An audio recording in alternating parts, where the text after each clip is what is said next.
Hi everybody, I'm Beebs Kelley. Welcome back to another fashion edition. Today we're taking a look at the rest of the Golden Globes fashion. If you missed part one where we went through the Vanity Fair, I believe it was, best dressed list, I will link that for you up here. I actually ended up agreeing with a lot more of their best dressed than I expected. Like for example, Zendaya was on it, and of course that was absolutely stunning, that copper gown. But let's take a look at the celebrities that we didn't get to last time. Jeremy Strong in this really snazzy velvet suit he's wearing here. I'm not 100% behind the bucket hat, though I love the commitment to the look. I think it's fine. It doesn't look bad or anything.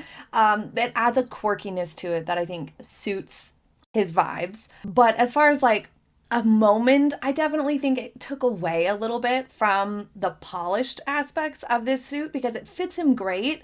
And I really love the way the stacked turtleneck comes through. I think that the accessories were great choices. But when it comes to the look as a whole, I do think the bucket hat kind of did the opposite of elevate it. Let's put it that way. It made it more like fun, which is fine. But I feel like when you take something that's elevated, like this suit could be really slick. Somebody like, for example, Henry Cavill would look spectacular in something like this, and to just take it in that suave direction would be fabulous. And in that case, you would want the accessories to elevate it a little further.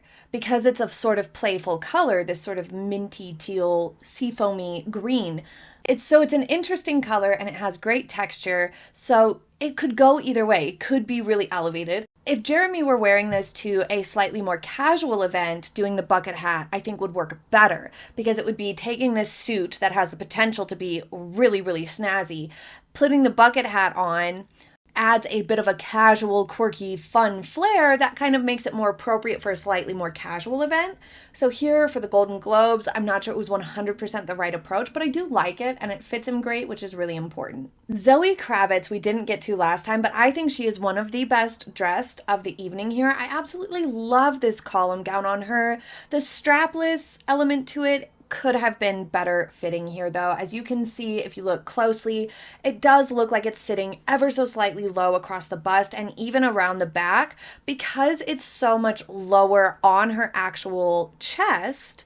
Then it has to be tighter across the back, and you can see it almost looks a little too tight there. It's just not the best location or rise, you could say, to this strapless gown. However, the sash around her waist and the train look really elegant and beautiful and encourage that vertical line, which helps her out. She's quite petite, and accentuate her beautiful figure with her waistline here. So I think it's really beautiful overall. I just wish it sat ever so slightly higher up because it just would look a little bit better. It would look more comfortable, more polished, like it fits better, and it would just look better. It would look nicer. These that look like they're slipping down your boobs give an awkward effect to the breast area. It can encourage an almost awkward shape to the chest area. And then of course it obviously looks like it's falling down. So it puzzles me to no end, and I can't get on board with these almost like demi cups to the strapless gowns. If you're going to do a strapless gown, maybe it's because I'm a little bit more on the busty side of things.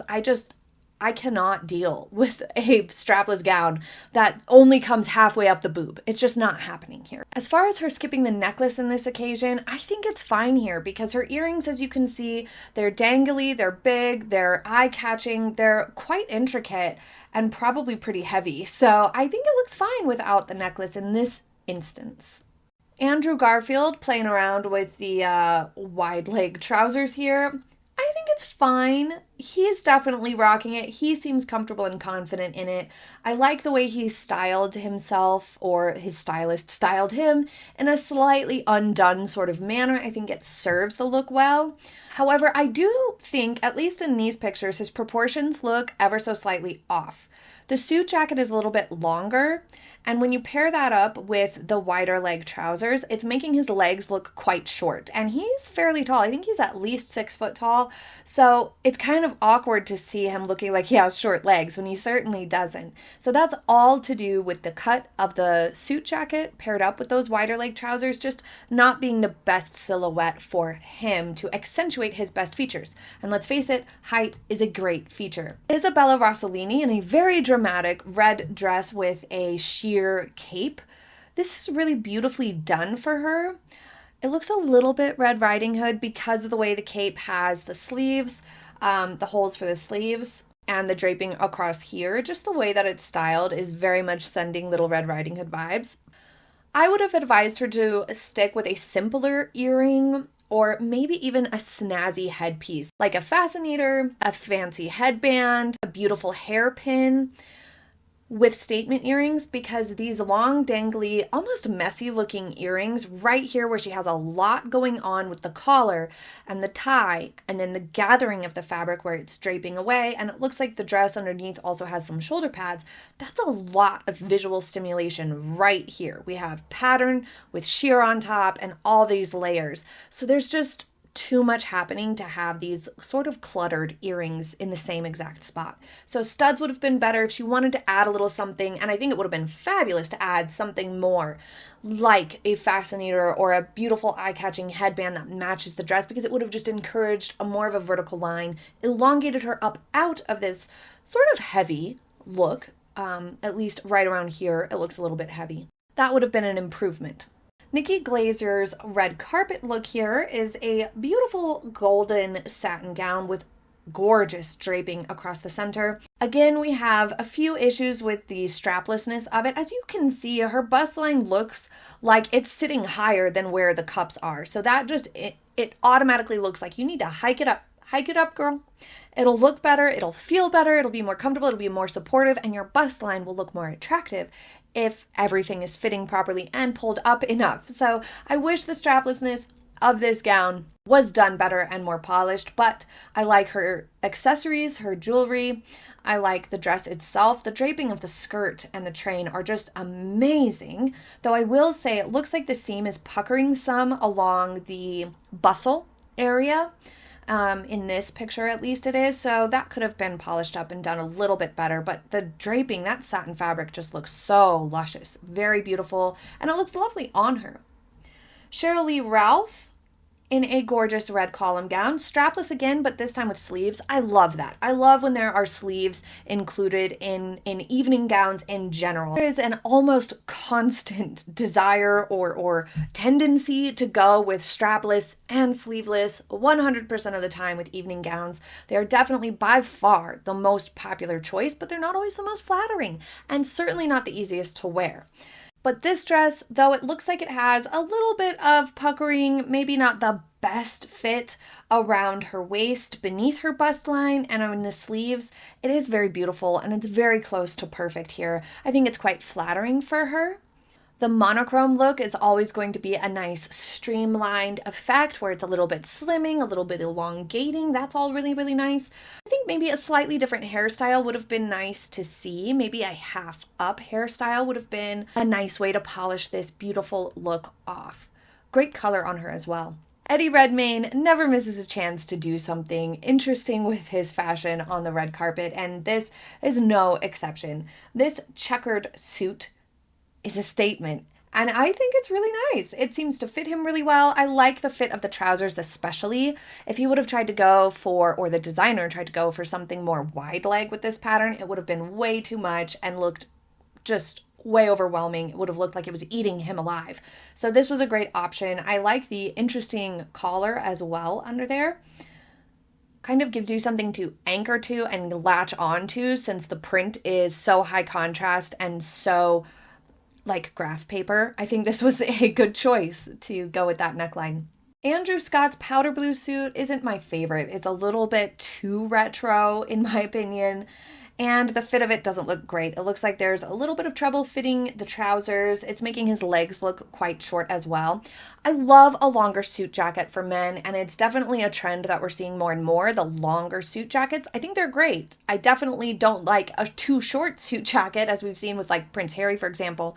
His blazers, when he wears them, like casual dinner jackets or blazers, when they're too short, they just look kind of silly. So I'm definitely not suggesting we go in the opposite direction. However, when the suit jackets are longer like this, with those longer hemlines, it's really important to pay extra close attention to the proportions and make sure that the legs don't end up looking too short. When you have a wider leg pant and a longer hemline on your jacket, you're going to make your legs look shorter and thicker than they are. Now, this is helpful for ladies who are maybe like an Apple or like Meghan Markle, who have a shorter torso, a boxier torso, and really long, lanky limbs. Angelina Jolie's another one who has really long limbs, lankier looking limbs in comparison to the torso. So if you have that issue where your legs look so long that it makes your torso look short and more square, then of course this is a fine approach. But that's not the case with all of these people that we're seeing on the red carpet wearing long suit jackets and slightly looser trousers.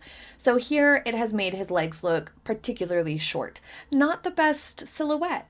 Hannah Einbinder in a rather ethereal looking dress here. This looks really beautiful, luscious, gorgeous fabric, just laying beautifully on her here. Gorgeous dress, beautiful color, great makeup choice, just something really natural, going with the vibe of the dress, not competing with it with the jewelry either. However, I'm not sure why she opted for black shoes here. Cream would have been best, something that matches. I feel like when you're doing a brighter, bolder color, you can get away with a darker shoe, but when you're doing something in the creams, beige, light colors like this, whites, off-whites, really, really soft pastels, you can't just throw on a dark shoe like this and expect it to work. It ends up looking clunky and heavy and out of place and really catching the eye because all of a sudden you have this dark shoe at the bottom. It just doesn't work. A lot of people are not into this newer trend of having sashes and things like that tie on top of the arm. In this instance, I think it looks really nice. The diagonal draping of it and the flow of the fabric is really pleasant to the eye. It looks beautiful and graceful. It doesn't always work though. We've seen some other times where it just looks like your arm was tied down and it doesn't have that flow to it. The fabric looks more stiff and restraining. So this was a great way to lean into that trend and have it actually work. Success this time. Dwayne Johnson in a lavender suit jacket. Absolutely love it with the satin underneath. Now, we have seen him try a complete satin suit where the jacket and the trousers were satin as well, and it was much less successful because the satin just competing with his big buff bod just didn't work quite well. The satin was pulling and we had a lot of seams and it was a little bit wrinkly. I mean, I still gave him a pass because I'm a big fan and I thought he still looked great. And it was an exciting choice. He was stepping outside the norm and I thought it was a great attempt. This is much more successful than that because that satin is still visible and coming through and really catching the eye because it's shiny. So it's going to be more visually stimulating than the matte suit jacket. But then the matte suit jacket is more forgiving with fits and with seams. So it just is a perfect balance here. It looks really, really nice. This is one of the best I've seen him wear. Love every bit of it. Sofia Vergara in one of her standard go-to silhouettes. She loves a good mermaid silhouette. She often opts for strapless things that have that sort of mermaidy, big flare lower down on the skirt. And it works great for her because she is a classic hourglass. Sometimes she looks like she's maybe a little bit ever so slightly short in the waist, but typically she looks quite nice and elongated because she chooses great options that can really push her more into that great balance and great silhouette of an hourglass here. This, however, I think is one of her most successful in terms of the dress construction because, as you can see, the triangular and diagonal lines across the torso of the dress are just further accentuating her figure in a way that really matched nicely. This enhances her figure beautifully. It really, really complements her. And because the strapless feature is a straight across neckline, it doesn't have that I'm spilling out of it effect and it's falling down effect. This looks so much more polished, neat, clean, tidy, and just perfect. It looks like it fits her like a glove. It is a perfect choice. The only things I don't really love about this look is that the fabric almost looks a little bit cheap, especially in the skirt. Now, in person, I'm sure this is spectacularly beautiful, really, really sparkly, probably like the night sky. Gorgeous in person, I'm sure. But on camera, it's looking like that sort of almost cheap organza style prom dress fabric that's just not the greatest, like tulle. I don't love that element of it, but the rest of it's really nice. What would have combated that almost leaning cheap fabric to the skirt especially would have been bringing in the matte fabric from those triangular elements across her torso to some opera gloves and doing an updo. That would have made her look so classically gorgeous Hollywood sort of a vibe. It would have brought in that matte to help bring a little bit more balance to the more shiny fabric that can lean a little cheap looking on camera, and it would have just elevated the whole thing to look more classy, more elegant. It would have been an amazing moment had she leaned into that, but this is still wonderful. Pamela Anderson opted for a natural look for her makeup and hair, which is really beautiful, and I like that she is championing this for the red carpet, that she is sticking with her values of not overdoing it with makeup and hair and things like that, and sticking with things that are a little bit more natural. Now, she is still wearing some makeup, it looks like, and I really like that she is sort of leading the way and setting an example that you don't have to be completely overdone and try to look like you're 20 when you're on the red carpet. I think this is great, but her dress isn't my favorite. The combination of the fit of the gloves and the texture of the fabric with the way the top is draped looks ever so slightly ill-fitting. I think a big part of that is the gloves. They look like they don't fit her perfectly. But I do love the intention behind all of it, and the intention behind doing the opera gloves I think is great. They just have to be really nice. Opera gloves are just tricky in that if they don't fit perfectly, then they need to be in a very specific sort of a fabric for it to work okay. Otherwise, you really need to be sure they fit perfectly. A lot of these looks are really perfect or almost perfect. There's only been a few duds so far, but we have more coming up next week on Friday in Golden Globes Part 3. There's just too many looks to get through. I feel like really, really long fashion editions are just too much. They grow boring too quickly. So I will be back with the rest next week. Thank you so much for joining me for today's video. I hope you have a happy day ahead, and I will see you next time. Bye!